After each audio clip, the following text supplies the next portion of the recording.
Shalom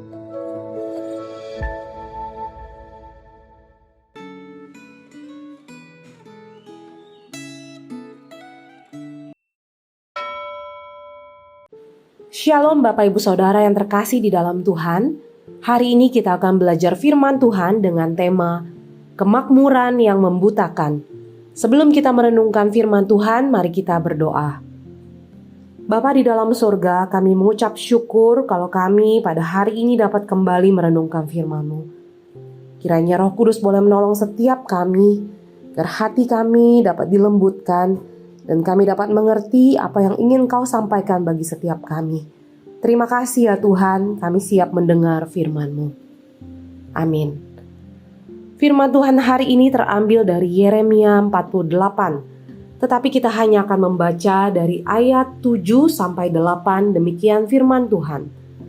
Sungguh, oleh karena engkau percaya kepada bentengmu dan perbendaharaanmu, maka engkau pun akan direbut. Kamos akan pergi ke dalam pembuangan bersama-sama dengan para imam dan pemukanya. Bapak Ibu Saudara, bacaan Alkitab hari ini membicarakan nubuat penghukuman Tuhan terhadap bangsa Moab. Sebenarnya bangsa Moab dekat dengan umat Tuhan. Moab adalah bangsa yang diberi anugerah dan kesempatan oleh Tuhan. Ingatlah bahwa bangsa Moab adalah hasil perkawinan inses antara Lot dengan kedua anak perempuannya. Bangsa Moab masih memiliki hubungan kekerabatan jauh dengan bangsa Israel. Namun, Moab sering menyerang Israel.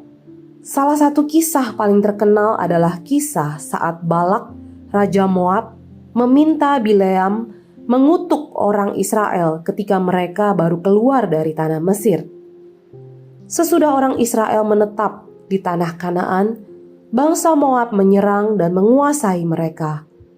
Meskipun demikian, Rut yang menikah dengan Boas dan menjadi leluhur Tuhan Yesus berasal dari Moab.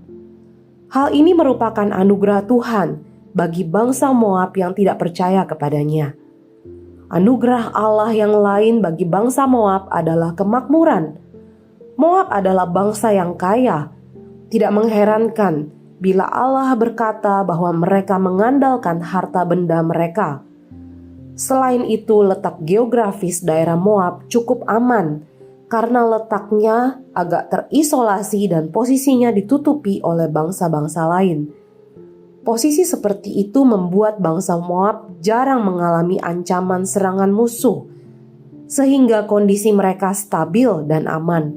Bahkan mereka mendapat untung dari kondisi bangsa-bangsa di sekitar mereka yang dilanda peperangan. Tidak mengherankan bila Allah berkata, Moab hidup tentram sejak masa mudanya. Dia hidup tenang seperti anggur di atas endapannya. Ia tidak dituangkan dari tempayan yang satu ke tempayan yang lain. Tidak pernah masuk ke dalam pembuangan. Sebab itu rasanya tetap padanya dan baunya tidak berubah. Moab mengalami kebaikan dan anugerah Allah yang besar, namun mereka tidak mempercayai Allah. Mereka justru menyembah dewa Kamos yang menuntut pengorbanan anak-anak sebagai persembahan. Oleh karena itu Allah menyerahkan Moab dan Kamos ke dalam pembuangan bersama para imam dan pemukanya. Perhatikan bahwa Raja Salomo yang menikahi perempuan Moab juga jatuh ke dalam penyembahan kepada dewa Kamos. Bapak Ibu Saudara, berhati-hatilah dengan berkat yang Anda terima. Kehidupan yang lancar, aman, dan baik bisa membuat kita melupakan Tuhan. Seharusnya berkat Tuhan membuat kita makin bersyukur dan makin mengasihi Dia. Namun berkat Tuhan juga bisa menjadi jerat yang membuat kita hidup dalam dosa dan jauh dari kehendak-Nya. Apakah Anda selalu mensyukuri keadaan Anda? Mari kita berdoa. Tuhan, kami sadar kalau berkat yang kami terima itu semua berasal dari Engkau, dan kami sungguh bersyukur.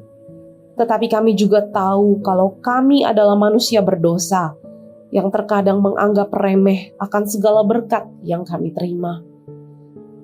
mungkin kami lupa bersyukur. Mungkin kami menganggap kami layak untuk menerimanya. Mungkin kami berpikir bahwa berkat yang kami terima adalah hasil dari usaha kami sendiri. Dan bahkan mungkin kami sering menjadikan berkat itu sebagai berhala. Maka dari itu Tuhan, kami butuh pertolongan-Mu.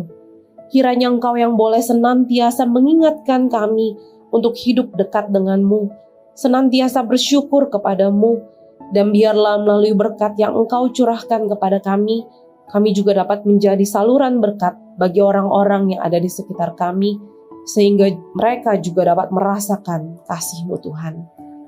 Hanya di dalam nama Tuhan Yesus Kristus kami berdoa. Amin.